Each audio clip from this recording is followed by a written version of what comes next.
এই মুহূৰ্তত এক ব্ৰেকিং নিউজ দিব বিচাৰিছোঁ। বিগত কেইবাদিনো ধৰি নেৰানেপেৰা বৰষুণৰ ফলত কপিলী নদীৰ বাঢ়নী পানীয়ে পুৰাই পেলাইছে পশ্চিম কাৰ্বি আংলঙৰ বিস্তীৰ্ণ অঞ্চলৰ লগতে কেইবাখনো গাঁও। পুনৰবাৰ ক'ব বিচাৰিছোঁ, বিগত কেইবাদিনো ধৰি নেৰানেপেৰা বৰষুণৰ ফলত কপিলী নদীৰ বাঢ়নী পানীয়ে বুৰাই পেলাইছে পশ্চিম কাৰ্বি আংলঙৰ বিস্তীৰ্ণ অঞ্চলৰ লগতে কেইবাখনো গাঁও। গড়কাপ্তানি পথ আৰু ওখ ওখ ঠাইসমূহে হৈছে এতিয়া বানাক্ৰান্ত ৰাইজৰ বাবে শেষ আশ্ৰয়স্থলী। ইয়াৰ মাজতে কাৰ্বি পৰিষদৰ মুখ্য কাৰ্যবাহী সদস্য তুলিৰাম ৰংহাং আৰু কাৰ্যবাহী সদস্য অমৰ সিং টিছয়ে বানাক্ৰান্ত ৰাইজৰ মাজত বিতৰণ কৰিছে খাদ্য সামগ্ৰী।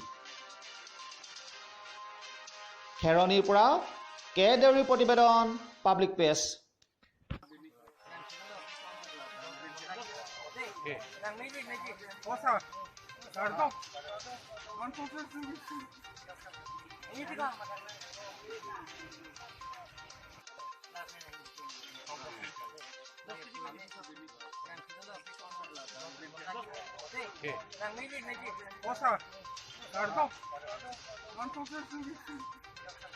Ini